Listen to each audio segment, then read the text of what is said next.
Bonjour et bienvenue sur le podcast Danse mon amour, qui donne la parole à toutes celles et ceux qui aiment la danse. Danseuses, musiciens, élèves et plus encore. Ce podcast est sponsorisé par le livre pour enfants Danse mon amour, disponible sur Amazon. Aujourd'hui, je donne la parole à Yael Zarka de Paris et nous allons parler de danse bien sûr, mais aussi de maternité et de féminité. Yael Zarka, bonjour. Peux-tu te présenter pour ceux qui ne te connaissent pas ? Bonjour, donc je suis Yael Zarka, professeure de danse orientale sur Paris et la région parisienne depuis pas mal d'années maintenant. Et j'enseigne la danse orientale dans le cadre de cours hebdomadaires et également dans des stages ou des festivals le week-end, un peu partout en France et également à l'étranger. Enfin, surtout avant le Covid, l'étranger. Est-ce que tu peux nous présenter ta petite famille, puisque c'est le sujet du Alors, jour, ma on petite va dire. famille, Amar, mon mari, depuis 7 ans maintenant, qui est musicien, donc musicien percussionniste, et notre fils Noam, 4 ans et demi, qui est un peu musicien aussi. Très bien, on va y revenir justement. J'imagine que vous vous êtes rencontrés dans le cadre du Tout à travail. fait. Alors en fait, Amar avait produit quelques petites vidéos explicatives sur les rythmes de la danse orientale, enfin en tout cas les rythmes que nous utilisons en danse orientale, les rythmes de la musique égyptienne. Moi, à l'époque, j'essayais vraiment d'apprendre un peu par tous les moyens d'obtenir des infos. Donc, j'étais tombée sur ces vidéos qui m'ont beaucoup plu et donc on a été amenés à travailler ensemble et c'est comme ça qu'on s'est connus. Est-ce que tu as un autre métier en parallèle Non, de j'ai la pas danse? d'autre métier depuis le jour où j'ai eu mon diplôme. J'ai un BTS en économie sociale et familiale. Depuis ce jour-là, j'ai décidé de me consacrer à la danse orientale. Donc, dans un premier temps, surtout la danse en termes de spectacle, donc le métier d'artiste danseuse, Ouais, et ensuite l'enseignement. Et maintenant, c'est beaucoup plus l'enseignement que le travail de danseuse. l'enseignement. Par choix ou parce que c'est plus stable ou parce que c'est des Alors, horaires qui te au conviennent tout mieux? début, je n'avais aucune intention d'enseigner. C'était pas du tout quelque chose qui m'attirait, mais on va dire que c'est ma mère qui m'a poussée vers cette voie en me disant que justement ce serait plus stable et un métier un peu plus Ouais.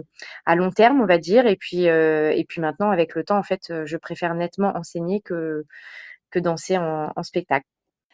Est-ce que tu as essayé ou envisagé une carrière à l'étranger, notamment en Égypte, par exemple, Non, ou dans jamais un pays, en Égypte et arabe? jamais nulle part ailleurs d'ailleurs. Je suis tout simplement quelqu'un de très casanière en fait, et très proche de ma famille. Donc, pour moi, c'est pas imaginable. Alors, quand je parle de ma famille, je parle pas là de mon mari et de mon fils parce que là maintenant c'est une évidence. Mais avant ça, je me voyais pas du tout partir loin de chez mes parents, de chez mes grands-parents, etc. Ouais, je Donc, j'ai comprends. jamais imaginé ma carrière en Mmh. dehors de la ville de Paris. Est-ce que tu as toujours voulu être danseuse? Alors toujours, Est-ce que c'est un rêve que tu as nourri non, petite? petite, non, j'étais plutôt un peu du genre garçon manqué, tu vois, qui aimait mettre des survêtements très larges j'aimais plus les sports du type le basket, le volley, des choses comme ça. Et c'est vers l'âge de 14 ans que j'ai eu envie peut-être de me féminiser un peu au moment de l'adolescence pour tenter la danse orientale.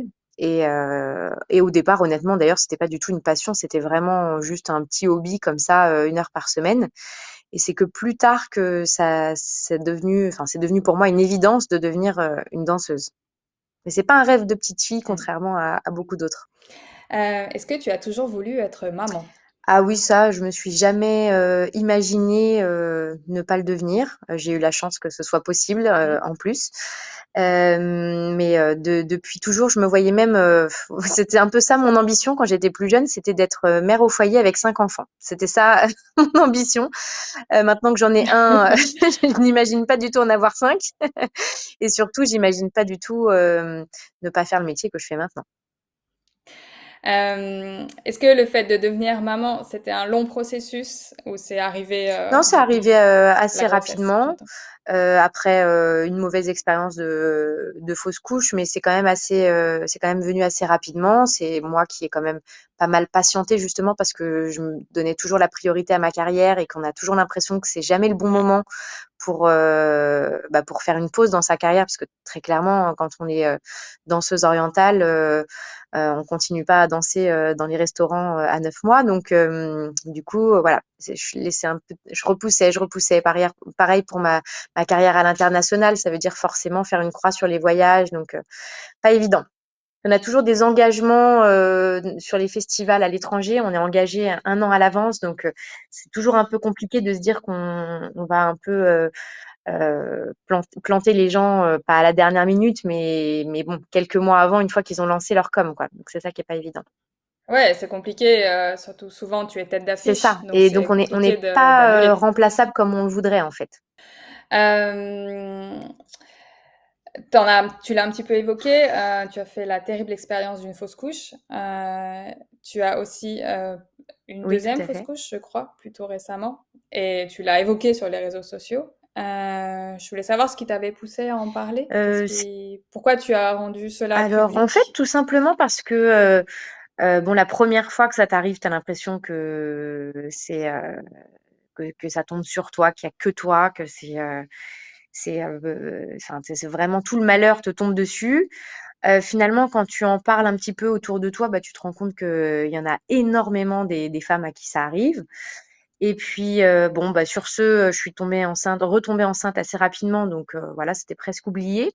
Et puis donc ma troisième grossesse, c'est terminé de la même façon que la première. Et ça a été vraiment difficile de se dire, ça me retombe dessus une deuxième fois. Parce qu'en fait, la première fois, on se dit, bon, bah, je suis dans Ouais. les statistiques. La deuxième fois, on se dit, non, mais là, j'ai vraiment pas de chance parce que il y en a pas beaucoup à qui ça arrive une deuxième fois. Et du coup, c'était pas évident à gérer parce que contrairement à la première fois où j'avais tout de suite annoncé à tout mon entourage que j'étais enceinte, parce que pour moi c'était naturel de leur dire. Là, du coup, je l'avais pas annoncé en me disant Mmh. bon, si jamais ça tourne mal, je préfère patienter.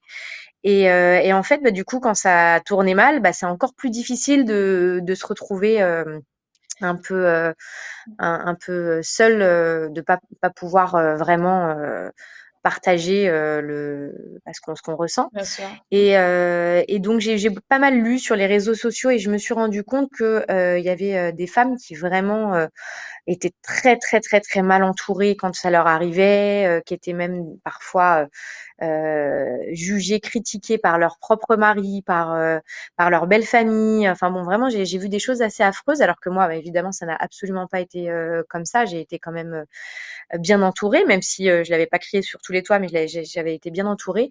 Du coup, j'avais envie de pouvoir le partager publiquement parce que justement, en tant que personne publique, on va dire, sur les réseaux sociaux, mon discours a peut-être un peu plus de poids que si, si j'avais 10 followers, on va dire. Et donc du coup, j'avais envie de partager ça pour les autres, pour leur dire ne vous cachez pas, n'ayez pas honte, ça arrive à tout le monde, ça arrive même aux gens qui font toujours semblant d'avoir le sourire. En fait, c'était un peu ça que je voulais dire aussi, parce que sur les réseaux sociaux, on sait bien que on ne montre que ce qui va bien, et donc les gens se disent que ça n'arrive pas aux autres. Donc voilà, j'avais voulu en parler. Et puis en fait, les témoignages que j'ai reçus, c'était assez hallucinant. Les centaines, c'était vraiment des centaines de témoignages de femmes à qui c'était arrivé, et à qui c'était arrivé, mais pas une fois, deux fois, trois fois, quatre fois, 10 fois parfois. Enfin, c'était vraiment finalement. Après, en fait, ça te permet de relativiser. Tu dis, oh, bah moi ça va. En fait, c'était que 2 fois, hein. Non, j'ai trouvé ça super et courageux et en effet, tu peux inspirer des gens ou être à l'origine d'échanges qui peuvent aider énormément de femmes, Ben quoi. écoute, je ne sais Moi, je pas trouve si ce sera il vraiment faut le cas, ouvrir la voie au mais en tout cas, oui, dialogue. j'ai quand même des femmes qui m'ont dit que ça leur a fait du bien de me lire, de se dire qu'elles n'étaient pas toutes seules, y compris des danseuses en fait, des danseuses qui elles-mêmes avaient fait des fausses couches, qui avaient l'impression que ça n'arrivait à personne. Et qui du coup m'ont suivi aussi quand quelques semaines après, enfin c'était même une semaine après, j'étais sur scène en spectacle, parce que très clairement j'avais pas trop le choix. Et en même temps, ça fait tellement de bien en fait quand on danse, c'est tellement magique pour panser les plaies, on va dire. Donc du coup, ouais, j'espère que ça a parlé à des femmes. As-tu eu peur, je reviens sur, la grossesse et le premier bébé. As-tu eu peur du bouleversement corporel qu'entraîne la grossesse, pendant, mais surtout après la grossesse? Le Alors le changement du corps? bouleversement pendant, moi déjà ce qui me faisait le plus peur, c'était, la grossesse où il faut être alité. Moi ça, c'était vraiment ma hantise parce que j'ai des amies danseuses à qui c'est arrivé de devoir être, alitées à 2 mois de grossesse. J'en ai d'autres, qui ont vomi, pendant des mois et des mois, donc qui étaient incapables de donner leurs cours. Enfin ça vraiment, c'est quelque chose qui m'angoissait. Bon, j'ai eu beaucoup de chance, ça s'est très bien passé. Après, au niveau des déformations du ventre pendant la grossesse, enfin du corps, mais particulièrement du ventre, bah, c'est sûr que c'est un peu frustrant de plus pouvoir faire des ondulations du ventre, hein. Mais je l'ai vraiment très bien vécu. La danse m'a fait beaucoup de bien en fait. Ça me faisait quand j'étais chez moi sur mon canapé, je me sentais mal et puis enfin quand je dis je me sentais mal, j'avais mal au dos, j'avais mal partout et puis dès que j'allais à mon cours de danse, je me mettais un coup de pied aux fesses parce que très clairement on n'a pas toujours la motivation. Mais quand j'y étais en fait, ça me changeait complètement les idées, ça me faisait du bien. J'avais mal nulle part, je me sentais légère, rien à voir avec la vie du quotidien. Et après la grossesse, bah, j'ai eu de la chance aussi dans le sens où j'ai pas eu trop de marques sur mon corps. Les marques principales, bah, c'est la prise de poids. Il m'a fallu pas mal de temps avant d'arriver à reperdre, mais en fait, c'est pas parce que je n'arrivais pas à perdre, c'est parce que je trouvais pas la motivation pour perdre. Parce que quand on manque de sommeil, quand on arrive déjà difficilement à faire des repas complets, c'est vrai qu'en plus faire un régime, quand on est fatigué et qu'on n'est pas au top, c'est difficile. Et techniquement, le bassin s'élargit et je pense qu'il y a une ça revient pas complètement à la Ah bah normale, écoute, quoi. je sais pas pour moi, honnêtement, j'en ai pas pris conscience, mais j'ai d'autres amies danseuses qui m'ont dit effectivement qu'elles avaient senti leur bassin qui s'était élargi et que ça avait vraiment changé carrément leur Ouais, danse, hein, que ça avait vraiment, mais ouais, mais dans le très très bon sens, c'est-à-dire que leur bassin était plus imposant, plus mobile, donc tout à ça fait. c'est Mmh. génial. Bon, le mien ayant toujours été assez Ouais. large et imposant, j'ai moins senti la différence. Le fait, d'être danseuse orientale a-t-il facilité ton accouchement? J'ai déjà entendu des témoignages de danseuses pour qui ça s'est passé très facilement grâce à la fameuse, mobilité Ouais. du bassin. Alors, je ne peux pas dire, que, ça m'ait permis d'accoucher plus facilement parce que moi déjà j'ai accouché avec péridurale et avec péridurale bien corsée. Je voulais absolument rien sentir donc j'ai passé, ma journée à Mmh. appuyer sur le bouton de la péridurale. Mais par contre, très clairement, oui, ça m'a permis, de mieux comprendre, connaître mon bassin, mon anatomie, donc mieux comprendre quand, on te demande de basculer, ton bassin, quand on Ouais. quand on te demande de, par exemple, faire des 8 pour, soulager un petit peu, les douleurs, en attendant la péridurale. Ça, je me souviens que c'est vraiment, le 8, c'était le 8 avant exactement du bassin. C'est vraiment le seul mouvement qui m'a soulagée un petit peu en attendant, la péridurale et ça, c'est sûr que j'avais pas besoin de réfléchir à comment je le faisais, c'était assez, spontané.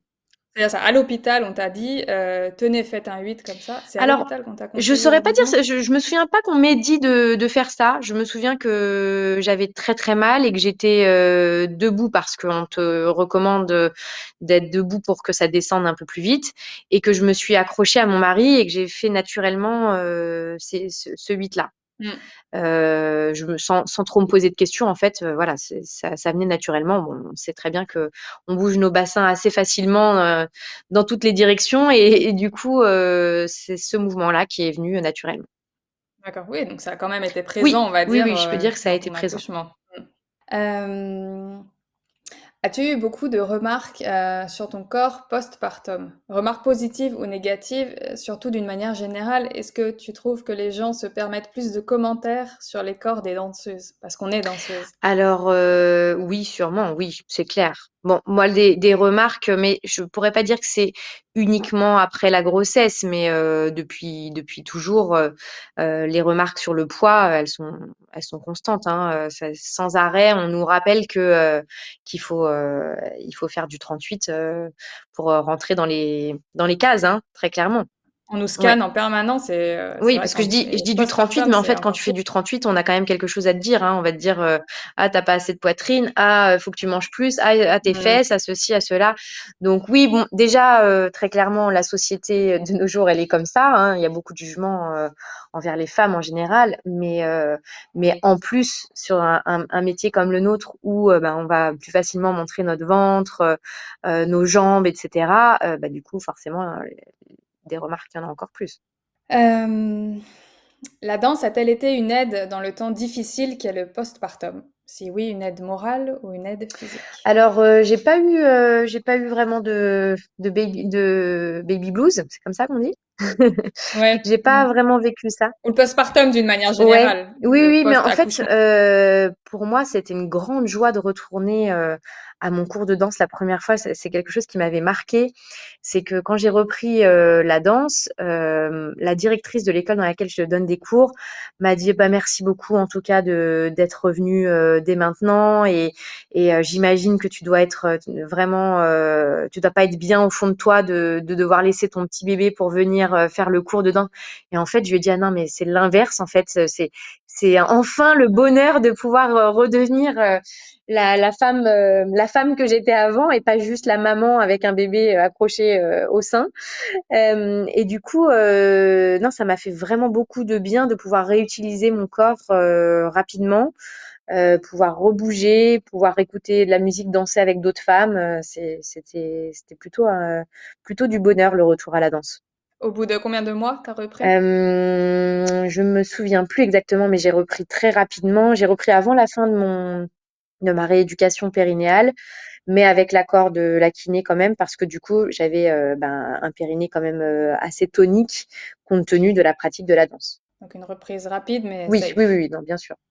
Et puis en démarrant un peu doucement. Et par contre, c'est vrai que quand on redémarre, d'un côté, c'est génial de pouvoir refaire une ondulation du ventre, et d'un autre côté, on sent bien que les performances sont pas les mêmes qu'avant la grossesse.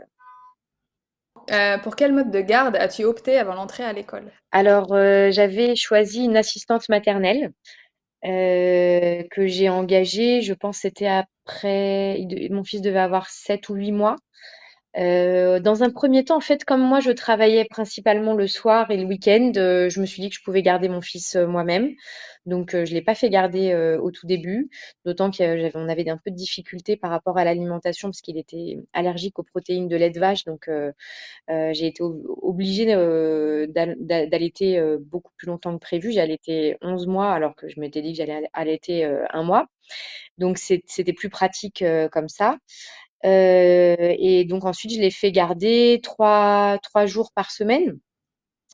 Et c'est que plus tard qu'ensuite, il a été gardé un peu plus longtemps, on va dire. Mais honnêtement, ce serait à refaire, je referais différemment. Je le ferais garder, plus tôt parce que en fait, on a l'impression que parce qu'on travaille le soir, on peut, le garder la journée, mais en fait, ça me permettait pas de retrouver, mon statut de femme, en dehors de celui de mère, et de retrouver du temps pour mes propres entraînements, pour mes propres créations chorégraphiques et cetera.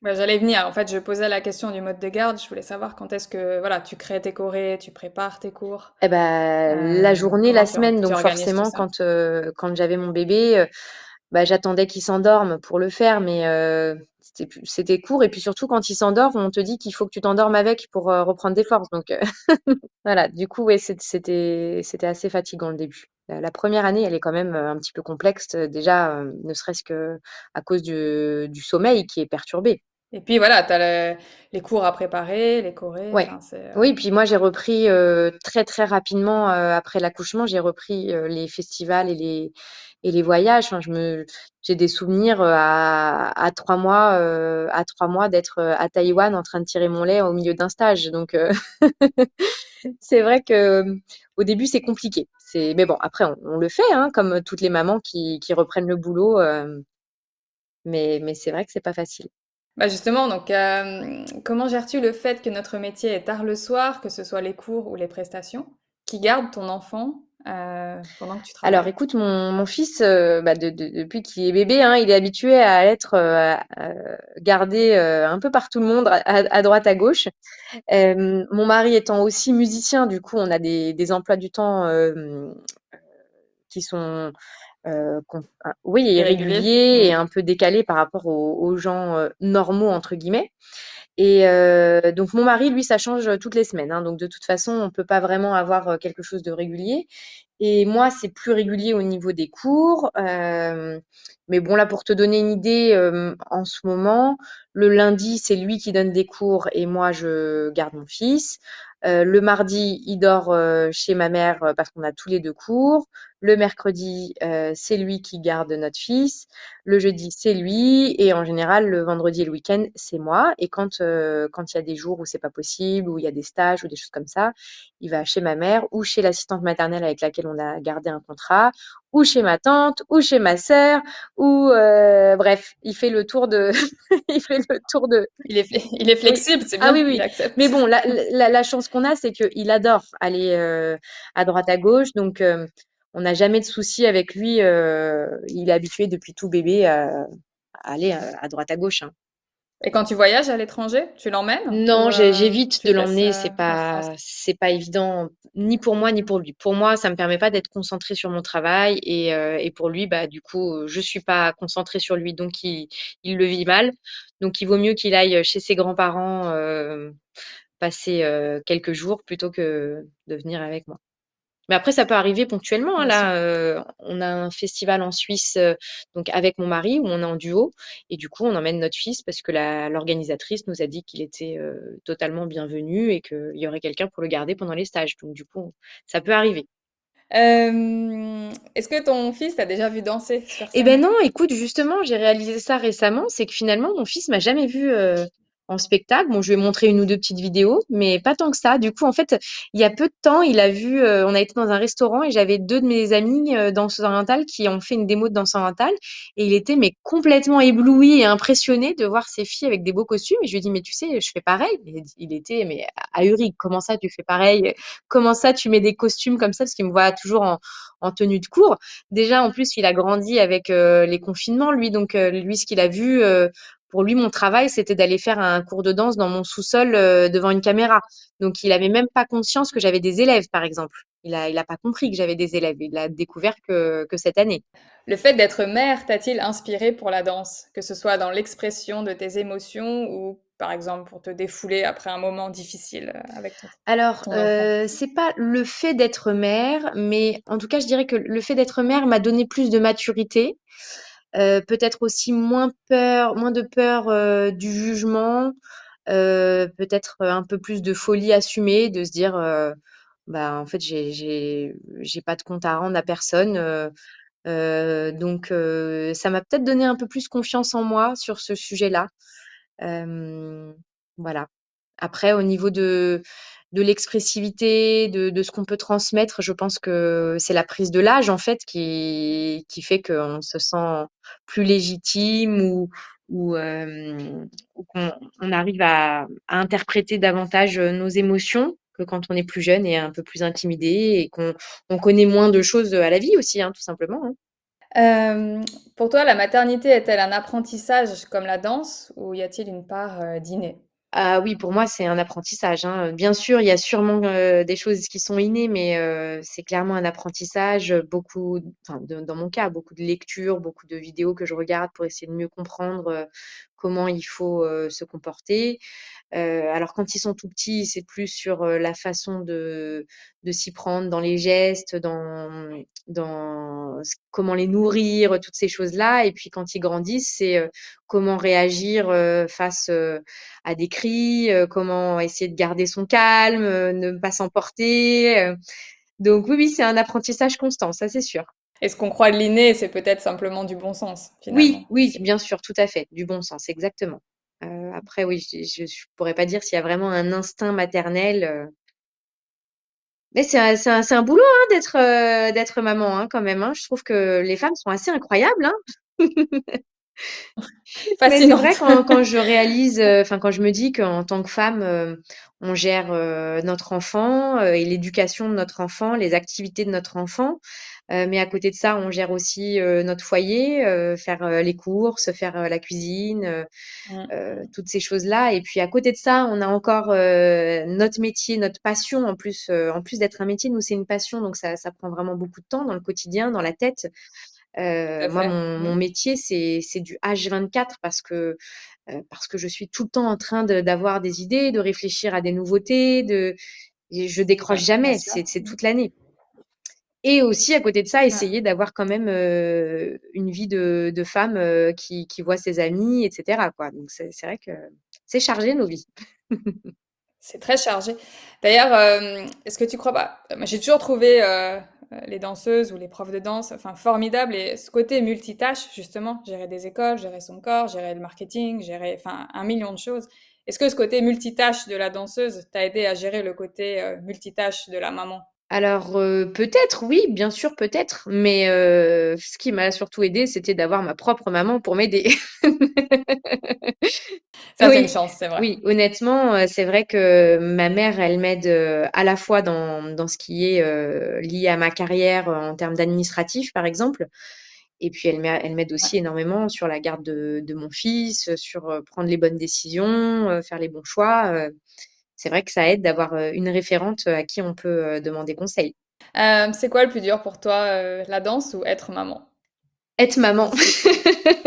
Peut-être que tu imaginais la réponse inverse, mais non, non, ouais, être maman, je trouve que c'est vraiment difficile. C'est très difficile en fait de se consacrer à quelqu'un d'autre. Et quand on est artiste, on prend l'habitude pendant des années de se consacrer à soi-même. Et peut-être aussi qu'on est un peu égoïste de penser toujours Tout à qu'à fait, ouais. nous. Puis quand on a un enfant, en fait, on passe au second plan et ça fait très bizarre. Mais on adore ça en même temps, hein. J'adore. J'en rigolais là il y a quelques jours aussi avec une amie parce que je disais en fait, j'ai l'impression de passer mon temps à chercher ce que je vais pouvoir faire comme activité ou comme nouveauté pour éblouir mon fils, pour le faire rire, pour l'amuser. Je suis tout le temps en train de chercher des chaussures, des vêtements pour lui, alors que en fait, moi, je me suis pas acheté une paire de chaussures depuis une éternité, quoi. Et des fois, je me dis, non, mais oh, oh, ça va pas là. Il faut quand même que toi aussi, tu ailles t'occuper un petit peu de toi. Bah, c'était ma question suivante, oui, le fait que le métier de danseuse est extrêmement auto-centré. Enfin, on travaille notre image, on parle de nous, on se met en avant. Et la maternité, comme tu l'as dit, c'est Mhm. exactement l'inverse. C'est se mettre en retrait et être au service d'un autre être humain. Donc pour toi, ce grand écart est plutôt salvateur Oui, ou moi, je trouve que c'est plutôt génial, en fait, difficile? C'est de pouvoir avoir cet équilibre-là entre la maman dédiée à son enfant et puis à côté de ça, quand je le laisse et que je pars à mes cours, presque il n'existe plus. C'est-à-dire que pendant quelques heures, pendant mes cours, j'oublie que j'ai un enfant et puis c'est génial et puis ensuite je rentre chez moi et je suis super contente de le retrouver aussi. La maternité met, beaucoup l'ego en péril, non? Même peut-être plus que la danse? Oui, aussi, oui, c'est vrai, c'est vrai, c'est vrai. Mais bon, je sais pas, la prise de l'âge aussi fait qu'on n'a plus les mêmes objectifs, les mêmes attentes de la vie. Donc, pour moi, c'est tout simple, enfin, c'est le cheminement normal de la vie et ça me convient très bien comme ça. En devenant mère, les priorités changent. As-tu trouvé du coup notre métier un peu, superficiel? Avec par exemple de nombreux drames, qui n'en sont peut-être pas vraiment? Oui, ça, c'est une évidence, oui. Bon, je l'ai toujours trouvé un peu superficiel. Mais c'est vrai que oui, on a l'impression d'avoir d'autres priorités, il y a un peu des prises de conscience quand on est maman. On réalise plus de choses qui se passent autour de nous ou aux Ouais, actualités. En fait, quand tu regardes les informations et que tu vois des choses qui arrivent à des enfants, peut-être que ça te parle moins quand t'es pas maman. Et puis, en fait, quand tu deviens maman et que tu imagines une fraction de seconde que ça puisse être ton enfant, du coup, bah, tout le reste, les strass et les paillettes, ça te paraît, ouais, je suis tellement d'accord. loin. Ça fait du Oui, bien, ça fait non? du bien aussi, ouais, mais c'est pour ça que je trouve qu'il y a un super équilibre entre les 2. On a le monde, de princesse et puis le le monde, de maman, ça va très bien ensemble. Ton expérience professionnelle t'a-t-elle aidé dans ta maternité? Je pense par exemple à se détacher du regard de l'autre, que je trouve très présent chez les danseuses, mais aussi chez les mamans. Il y a beaucoup de peur du jugement. Heu, qu'on soit jugé en tant que mère par les autres mères. Est-ce que ton métier de danseuse t'a aidé à assumer ton style de maternité comme tu aurais pu assumer ton style de danse? Oui, peut-être, sûrement même. Je me suis jamais posé la question honnêtement, mais je suis pas la meilleure des mamans et je l'assume, totalement. Donc j'ai jamais honte de dire que, j'ai oublié de faire ceci ou cela ou oublié d'acheter, ceci ou cela.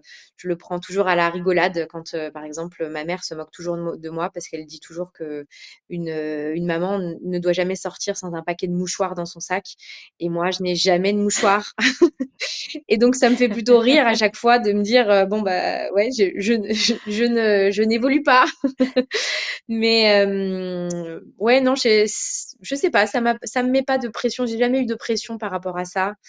Mmh, Du ouais, regard de voilà, non, l'autre. j'ai Mmh. jamais eu peur de ça. Après, pour moi, c'est plus, ce que j'ai eu du mal à vivre, dans mon après-grossesse, ça a été en fait le jugement, de certaines, heureusement que quelques-unes, très peu, certaines, de mes élèves, certaines femmes qui m'ont reproché de pas avoir, annoncé, à l'avance que j'étais enceinte et que donc du coup, elles auraient, dans l'année, forcément des remplaçants. C'est-à-dire que je l'ai annoncé, Ah ouais. après mes 3 mois de grossesse, mais donc les élèves étaient déjà inscrites et donc en gros, il y en a une ou 2 qui m'ont dit qu'elles ne se seraient pas inscrites si elles avaient su que j'étais enceinte et ça a été difficile, ça m'a beaucoup blessée parce que je me suis dit: «Mais c'est incroyable, on entend parler de ces choses-là dans des milieux professionnels, avec des hommes qui ne veulent pas embaucher des femmes parce qu'ils ont pas envie qu'elles tombent enceintes, au milieu de leur contrat et puis en fait, on a ça entre nous,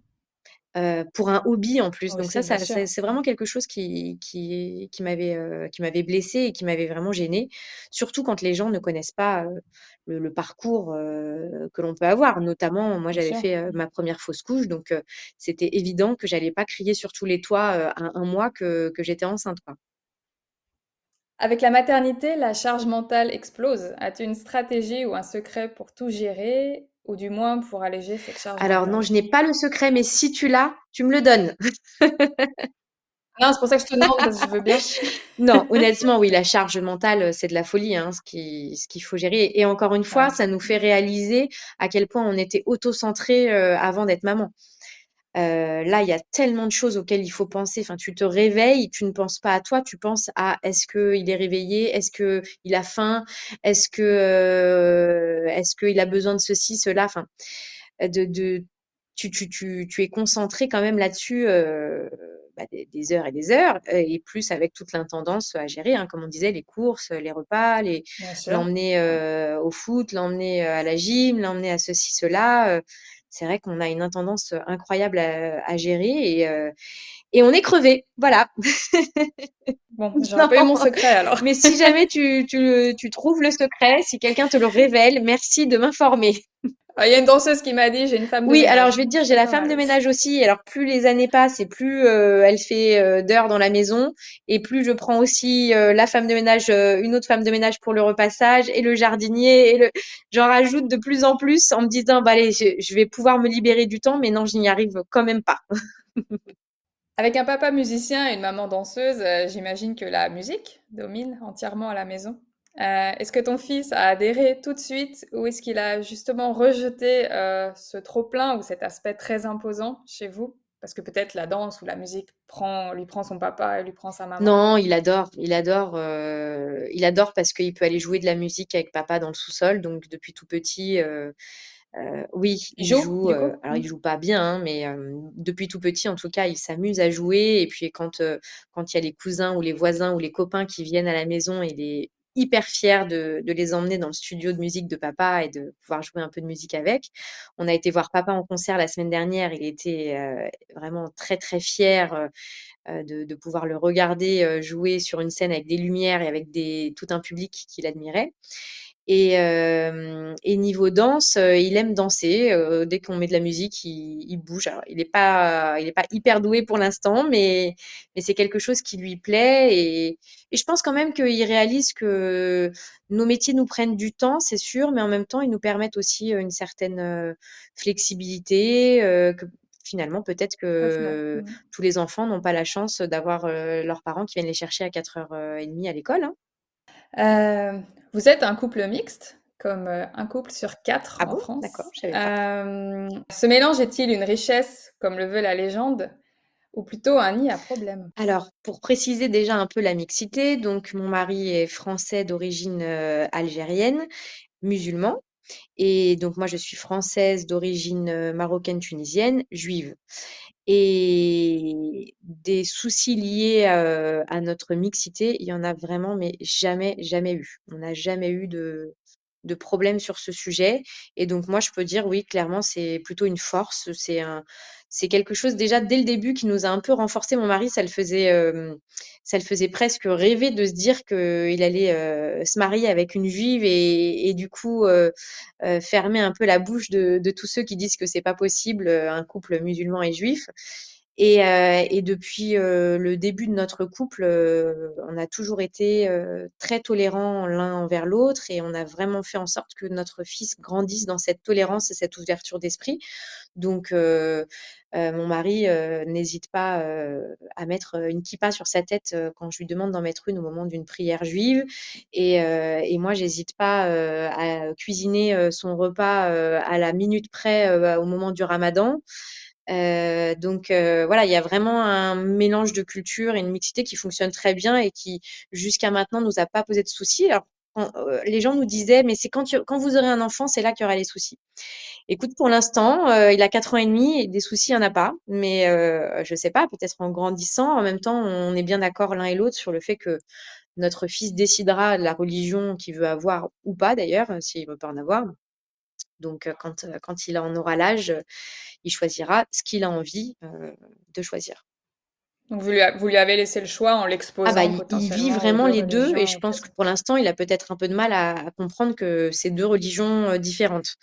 Mais il voit tout à fait, le ramadan, l'Aïd et cetera et il voit, les fêtes de Hanouka, de Pessah, qui sont les fêtes juives. Mmh. Peut-être parce que vous êtes nés tous les 2 en France, Oui, tout toi à et fait et on Alain? est très ouverts d'esprit tous les 2 et on n'est pas très pratiquants aussi. Donc en vivant en France et avec, du coup 3 religions qui se côtoient plus ou moins, vous faites tout le temps la fête et vous êtes tout le temps à table, non? Et oui, c'est pour ça qu'on est en surpoids. C'est un peu ça, oui. Non, non, non, bon, c'est pas dans notre la religion ne fait pas partie de notre quotidien, hein, très clairement. Mais oui, on aime bien toutes les fêtes, religieuses, parce qu'on aime bien, l'aspect, culturel, se retrouver en famille, convivial, Convivial? oui. Mmh. Le podcast, s'appelle «Danse mon amour». Est-ce qu'il y a quelque chose que tu voudrais dire à la danse? Mmh. Eh beh, écoute, je remercie la danse parce que, elle m'a apporté beaucoup de choses dans la vie, beaucoup de belles rencontres, beaucoup de beaux voyages, beaucoup de moments, d'émotion. Elle m'a apporté aussi de me sentir beaucoup mieux dans mon corps, ça c'est une évidence. Comme je disais, j'ai commencé à l'adolescence, à l'âge où je me sentais très mal dans mon corps, où j'avais beaucoup de mal à assumer, mes formes. Donc ça m'a apporté tout ça. Ça m'a aussi, permis d'apprendre davantage à m'embellir. Je parlais de belles rencontres, mais aussi même des amitiés très fortes, avec, des amis qui sont devenus, bah, je pense, notamment, à Sharon, qui est devenue, la marraine de mon fils, donc vraiment quelque chose de Mmh. très fort. Donc voilà, non, merci la danse, merci d'être là dans ma vie. J'avoue que je n'arrive pas une seconde à imaginer ma vie, sans danse, à l'imaginer avec un autre métier. C'est pour moi, c'est vraiment, ça me paraît impossible et je me dis si j'avais fait Je un autre comprends. métier, notamment Mmh. celui que j'étais partie pour faire au départ, qui était dans le social, je me dis: «J'aurais sûrement été, très malheureuse dans ma vie» parce que là, en fait, je suis tellement heureuse et épanouie que même si bien sûr, comme tout le monde, hein, il y a des choses qui vont pas, mais dans l'ensemble, je me dis que j'ai beaucoup de chance. Bien sûr. Beau moment de Tout gratitude. à fait, c'est ça. Bon, l'heure a tourné, je vais te libérer. Je pense que tu vas Et chercher ton oui, fils il à est l'école, l'heure. c'est ça? On reste dans le Le thème? silence dans la maison, c'est terminé. Merci Yael Ben pour ce merci beaucoup à moment. toi, merci, pour cette invitation Moi, je t'en prie, c'est toujours un plaisir de et discuter ben avec écoute, toi. j'espère à très bientôt.